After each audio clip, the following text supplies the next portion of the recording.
পরিবার সম্পর্কে আমরা আলোচনা জানব। পরিবার, এই ব্যাপারে আমরা মোট 6টি অংশে আলোচনা জানব। 1 নাম্বার, পরিবার পরিচিতি জানব আমরা। 2 নাম্বার, পরিবারের গুরুত্ব। 3 নাম্বার,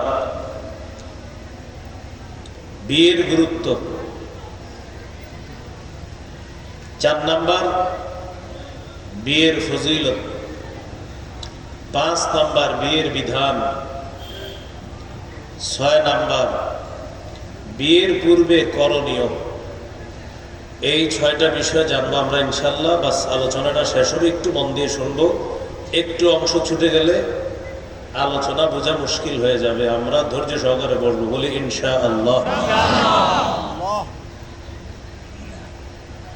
পরিবার পরিচিতিতে আমরা প্রথমে জানলাম আদম এবং হাওয়া আলাইহিমাস সালাতু ওয়াস সালামকে আল্লাহ বললেন জান্নাতে বসবাস করার জন্য। এখান থেকে বোঝা যায় সর্বপ্রথম পরিবারের বসবাস ছিল জান্নাতে। সর্বপ্রথম পরিবারের বসবাস ছিল জান্নাতে। সেখান থেকে একটা ঘটনার মাধ্যমে তারা দুনিয়াতে চলে আসলেন। দুনিয়াতে আসার পর তাদের দুজনের মাধ্যমে পৃথিবীতে অসংখ্য অগণিত নারী পুরুষ আল্লাহ ছড়িয়ে দিয়েছেন। সূরা নিসার 1 নম্বর আয়াতে আল্লাহ বলেন, ইয়া আইয়ুহান নাসুত্তাকু রাব্বাকুমুল্লাযী খালাকাকুম মিন নাফসিন ওয়াহিদা ওয়া খালাকা মিনহা যাওজাহা ওয়া বাথা মিনহুমা রিজালান কাসীরান ওয়া নিসাআ।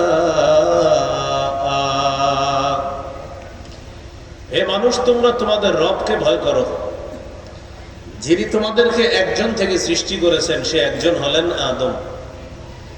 এবার আল্লাহ ব্যাখ্যা করেন, ওয়া খালাকা মিনহা যাওজাহা, আদম থেকে তার স্ত্রী হাওয়া, তার জোড়া হাওয়াকে সৃষ্টি করলেন। ওয়া বাথা মিনহুমা রিজালান কাসীরান ওয়া নিসাআ। আদম এবং হাওয়া, তাদের মাধ্যমে পৃথিবীতে অসংখ্য অগণিত নারী পুরুষ আল্লাহ ছড়িয়ে দিয়েছেন। এইভাবে আল্লাহ মানব বংশ দুনিয়াতে বিস্তার করেছেন। তাহলে প্রথম পরিবার কয়জন দিয়ে হয়েছে? কে কে? আদম হাওয়া আলাইহিমাস সালাতু ওয়াস সালাম। পৃথিবীর যত রসুল আছে, এই রসুলদেরও আপনার পরিবার ছিল, রসুলদের সন্তানাদি ছিল। সূরা রাদের 28 নম্বর আয়াতে আল্লাহ আমাদের নবীকে বলেন, ওয়ালাকাদ আরসালনা রুসুলাম মিন ক্বাবলিক ওয়াজআলনা লাহুম আজওয়াজাও ওয়া যুররিয়া। নবী, আপনার পূর্বে আমি অসংখ্য রসুল দুনিয়াতে পাঠিয়েছি, প্রেরণ করেছি। ওয়াজআলনা লাহুম আজওয়াজাও ওয়া যুররিয়া, তাদেরকে আমি পরিবার দিয়েছি, আবার সন্তানাদি দিয়েছি। তাদেরকে বিবি দিয়েছি, সন্তানাদি দিয়েছি। তাহলে আপনার পূর্বে অসংখ্য রসুল আমি দুনিয়াতে প্রেরণ করেছি, তাদেরকে আমি পরিবার দিয়েছি, তাদেরকে আমি সন্তানাদি দিয়েছি। তাহলে প্রথম কথা জানলাম কোন নবীর পরিবার? আদম নবী। পরে জানলাম আমাদের নবীর পূর্বে অসংখ্য রসুলকে আল্লাহ পরিবার দান করছে। সূরা হুজুরাতের 13 নম্বর আয়াতে আল্লাহ বলেন, ইয়া আইয়ুহান নাসু ইন্না খালাকনাকুম মিন যাকারিন ওয়া উনসা। হে মানুষ, আমি তোমাদেরকে সৃষ্টি করেছি একজন পুরুষ একজন নারী থেকে। আপনারা জবাব দিতে হবে, এই একজন পুরুষ আর নারীকে? ওয়াজআলনাকুম শুউবান ওয়া ক্বাবাইলা, আমি তোমাদেরকে বিভিন্ন গোত্রে, বিভিন্ন জাতিতে বিভক্ত করে দিয়েছি, বিভিন্ন শাখায় বিভক্ত করে দিয়েছি। কথা ঠিক? গোত্র, শাখা। আপনারা এখানে যারা আছেন সবাই এক গোত্রের না, এক বংশের না? বিভিন্ন জনের বিভিন্ন বংশ আছে, খন্দকার বংশ, মির্জা বংশ, এরপরে আপনার পাটোয়ারি বংশ, আবার ফকির বংশ, বিভিন্ন বংশ আছে। এই যে বংশ, আল্লাহ বলেন বিভিন্ন বংশে বিভক্ত করে দিয়েছি। কেন জানো? লিতাআরাফু, তোমরা যাতে পরস্পর পরিচিত হতে পারো। আসসালামু আলাইকুম, ভালো আছেন ভাই? জি ভালো। আপনি কোন বংশের? অমুক বংশের। ও আচ্ছা, আপনি কোন বংশের? অমুক বংশের।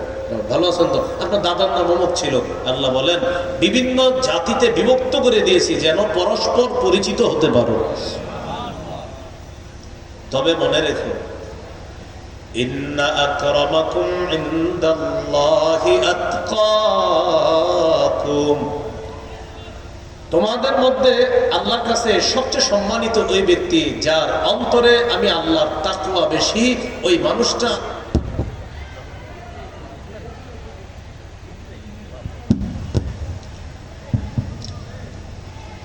আল্লাহ বলেন তোমাদের মধ্যে সবচেয়ে সম্মানিত ওই ব্যক্তি যে ব্যক্তির ভিতরে সবচেয়ে বেশি তাকওয়া, আমি আল্লাহকে যে সবচেয়ে বেশি ভয় করে, আমি কোরআনে ঘোষণা করলাম সে আমার কাছে সবচেয়ে সম্মানিত। এই মুহূর্তে মাহফিলে আমরা যারা বসা, মঞ্চে সামনে সহ আমাদের এখানে আমরা যারা বসা, কেউ শাইখুল হাদিস, কেউ মুতামিম, কেউ মুহাদ্দিস, কেউ খতিব, কেউ ইমাম, কেউ দোকানদার, কেউ কাস্টমার, কেউ ক্রেতা, কেউ বিক্রেতা, কেউ রিক্সা চালক, কেউ গাড়ি চালক, কেউ সিএনজি চালক, মাইকম্যান, আরো অনেকে আছে। আমাদের এই মানুষগুলোর মধ্যে আল্লাহর কাছে সবচেয়ে সম্মানিত ওই ব্যক্তি যে ব্যক্তির ভিতরে আল্লাহর ভয় বেশি। সে যদি কোনো রিক্সা চালকও এখানে হয়ে থাকে যে এই রিক্সা চালকটা এদের মাঝে আমার বেশি ভয় পায়, নিঃসন্দেহে ওই ব্যক্তি আল্লাহর কাছে সবচেয়ে সম্মানিত। তাহলে তাকওয়া কার ভিতরে বেশি কে জানে? আল্লাহ। ইব্রাহিম আলাইহিস সালাম পরিবারের জন্য দোয়া করে গেছে 1000 বছর আগে। সূরা বাকারা আল্লাহ পাক রব্বুল আলামিন ইব্রাহিম নবীর দোয়াটার কথা জানায় দিয়েছে আমাদের। রব্বানা ওয়াজআলনা মুসলিমাইনি লাক ওয়া মিন যুররিয়াতিনা উম্মাতাম মুসলিমাতান লাক। হে আমাদের রব, আমার এবং ইসমাইলের পক্ষ থেকে আপনার কাছে প্রার্থনা দোয়া করতেছি, আমি ইব্রাহিম আর আমার সন্তান ইসমাইলকে আপনার অনুগত বানায়া দেন।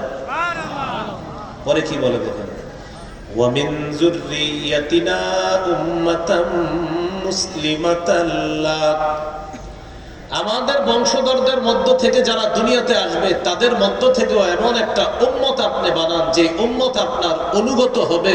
1000 বছর আগে ওই উম্মতের জন্য আমি বাবা ইব্রাহিম আর সন্তান ইসমাইল আপনার কাছে দোয়া করে গেলাম। তাহলে পরিবারের জন্য ইব্রাহিম নবী ইসমাইল নবী দোয়া করছে। এই জন্য তো ইব্রাহিম নবীর সন্তানের নাম ইসহাক, আরেক সন্তানের নাম ইসমাইল। ইব্রাহিম নবীর সন্তান ইসহাক নবীর অসংখ্য অগণিত নবী আসছে তার বংশে, আর ইসমাইল নবীর বংশে একজন নবী, তিনি হলেন মুহাম্মদুর রাসূলুল্লাহ সাল্লাল্লাহু আলাইহি সাল্লাম। আর তিনি হলেন সবচেয়ে শ্রেষ্ঠ নবী আসমান জমিনের মাঝে। এই জগৎ ওই জগৎ, যত জগৎ হতে পারে সমস্ত জগতের মাঝে আল্লাহর পরে যিনি শ্রেষ্ঠ তিনি হলেন মুহাম্মদুর রাসূলুল্লাহ সাল্লাল্লাহু আলাইহি ওয়াসাল্লাম। বলেন তো ইসমাইল নবীর বংশে কয়জন নবী? একজন না, একজন।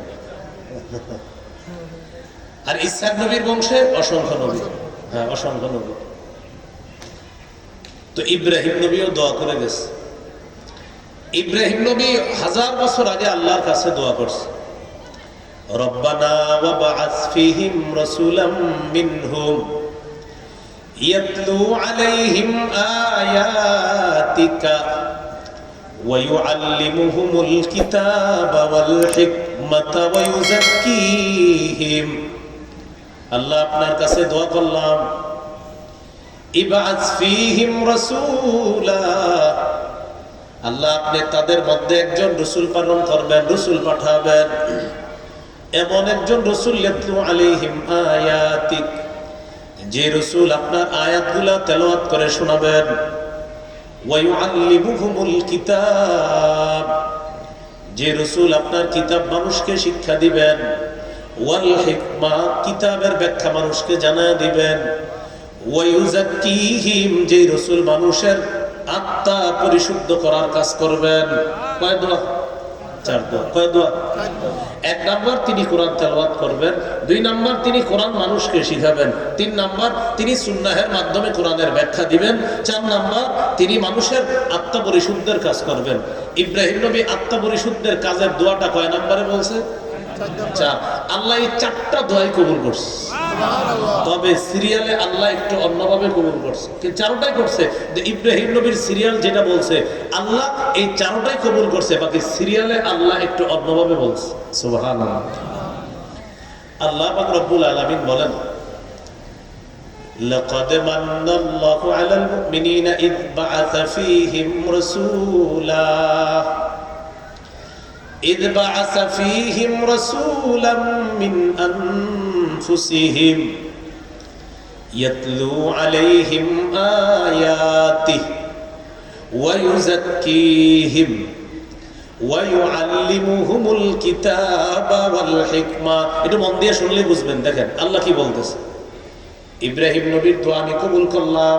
সিরিয়ালটা প্রথমে ইব্রাহিম নবীর সিরিয়ালটা বলি, পরে আপনাদের মেধা পরীক্ষা হবে। দেখেন ইব্রাহিম নবী বললেন আল্লাহ এমন একজন রাসূল পাঠাবেন, 1 নাম্বার তিনি কোরআন তেলাওয়াত করবেন, 2 নাম্বার তিনি কোরআন শিখাবেন, 3 নাম্বার তিনি কোরআনের ব্যাখ্যা শিখাবেন, 4 নাম্বার তিনি আত্মা পরিশুদ্ধের কাজ করবেন।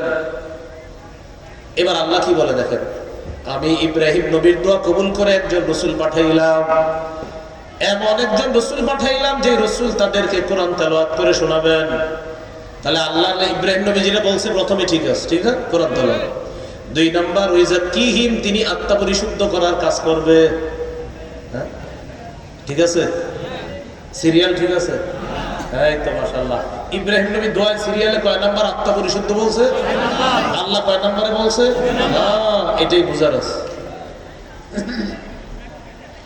ইব্রাহিম নবী বললেন 4 নাম্বার, আল্লাহ বলতেছে না না ইব্রাহিম নবী আপনার দোয়া কবুল করছি, বাকি কোরআন তেলাওয়াত 1 নাম্বার ঠিক রাখছে, কিন্তু 2 নাম্বার আত্মা পরিশুদ্ধের কাজ, 3 নাম্বার কোরআন শিখাবে, 4 নাম্বার কোরআনের ব্যাখ্যা শিখাবে। তাহলে 4টা যেটা 4 নাম্বারে ছিল এটা আল্লাহ 2 নাম্বারে নিয়ে আসছে। কেন? 1 নাম্বার এমন একজন রাসূল পাঠাইলাম যে রাসূল কোরআন তেলাওয়াত করবে আমার কোরআন ঠিক আছে, 2 নাম্বার তাদের আত্মা পরিশুদ্ধ করবে। আল্লাহ আত্মা পরিশুদ্ধ 2 নাম্বারে কেন? আল্লাহ জবাব দিয়ে বুঝিয়ে দিচ্ছেন যে আত্মা পরিশুদ্ধ 2 নাম্বারে এই কারণে করবে, 3 নাম্বার কাজ হলো কোরআন শিখাবে, যেন কোরআন শিখানোর আগে যাদের সিনায় কোরআনটা রাখবে তাদের আত্মাটা যেন আগে পরিশুদ্ধ করে এরপরে যেন কোরআনটা রাখে। সুবহানাল্লাহ। বলেন কোরআন থাকে কই? সিনায়। এই জন্য আল্লাহ বললেন আত্মা পরিশুদ্ধ 2 নাম্বারে, আগে কলব সাফ করো। 3 নাম্বার যে কলবে কোরআন রাখবে ইউআল্লিমুহুমুল কিতাব, নবী তাদেরকে কোরআন শিখাবে। 4 নাম্বার আল হিকমা, কোরআনের ব্যাখ্যা হাদিস শিখাবে। সুবহানাল্লাহ। ইব্রাহিম নবী তার পরিবারের সন্তানদের জন্য অনেক বছর আগে দোয়া করে গেছে। এই দোয়া আল্লাহ কবুল কইরা কি করলেন? আল্লাহ দিলেন 1 নাম্বার বাইতুল্লাহ, আল্লাহর ঘর কাবা। এই বাইতুল্লাহটা বানাইছে কে? ইব্রাহিম নবী। বলেন বাইতুল্লাহ নির্মাণ করছে কে? যদিও নির্মাণের ইতিহাস আছে, ফেরেশতাদের মাধ্যমে আল্লাহ পাঠাইছে। পাঠানোর পর এরপর লম্বা হিস্টোরি, লম্বা আলোচনা। নূহ নবীর জামানায় বন্যা হওয়ার পর এই বন্যার সময় কাবা ঘর আল্লাহ উঠায় নিছেন। আল্লাহ উঠিয়ে নেওয়ার পর যখন বন্যা শেষ, ইব্রাহিম নবীকে আবার বললেন আমার কাবাটা যেখানে ছিল সেখানে আবার কাবা পুনর্নির্মাণ করেন। তো ইব্রাহিম নবী আল্লাহর ঘর বানায়া আল্লাহর কাছে দোয়া করলেন, আল্লাহ ঘর তো বানাইলাম, ঘরের একজন শিক্ষক লাগবে, ঘরের শিক্ষক যিনি পড়াবেন একটা কিতাব লাগবে, যাদেরকে পড়াবেন ছাত্র লাগবে। এই দোয়া ইব্রাহিম নবী করলেন। সুবহানাল্লাহ। সেই দোয়া আল্লাহ কবুল করলেন। 1 নাম্বার বাইতুল্লাহ তো ইব্রাহিম নবী নির্মাণ করেই গেলেন। 2 নাম্বার বাইতুল্লাহর শিক্ষক কাকে আল্লাহ বানাইলেন? মুহাম্মাদুর রাসূলুল্লাহ সাল্লাল্লাহু আলাইহি সাল্লাম। 3 নাম্বার শিক্ষকের ছাত্র কারা? রিজালুল্লাহ, নবীর সাহাবীরা। 4 নাম্বার শিক্ষক কি পড়াবেন? কোরআন। 5 নাম্বার এই কোরআন যাদেরকে পড়াবেন তাদের সিনাটাকে আল্লাহ রাসূল সাল্লাল্লাহু আলাইহি সাল্লাম আগে পুত পবিত্র করবেন। বাকি এই জায়গায় কয়েকটা কথা সুন্দর। বাইতুল্লাহ 1 নাম্বার বিষয়, রাসূলুল্লাহ 2 নাম্বার বিষয়, 3 নাম্বার বিষয় কিতাবুল্লাহ, 4 নাম্বার রিজালুল্লাহ। আর একটা বলতে পারেন ইব্রাহিম খলিলুল্লাহ। এই 5টা জিনিস মনে রাখবেন। ইব্রাহিম খলিলুল্লাহ পুনর্নির্মাণ করলেন বাইতুল্লাহ। বাইতুল্লাহকে আল্লাহ পাক রব্বুল আলামিন বাইতুল্লাহ পাঠিয়ে দিলেন তার নির্বাচিত রাসূল রাসূলুল্লাহ। রাসূলুল্লাহকে আল্লাহ দিলেন কিতাবুল্লাহ। এই কিতাবুল্লাহ শেখানোর জন্য একদল সাহাবীদেরকে আল্লাহ বানাইলেন রিজালুল্লাহ। সুবহানাল্লাহ। খলিলুল্লাহ, বাইতুল্লাহ, রাসূলুল্লাহ, কিতাবুল্লাহ, রিজালুল্লাহ। অনেক বছর আগে দোয়া করে গেছে, মিন যুররিয়াতিনা উম্মাতাম মুসলিমাতান লাক।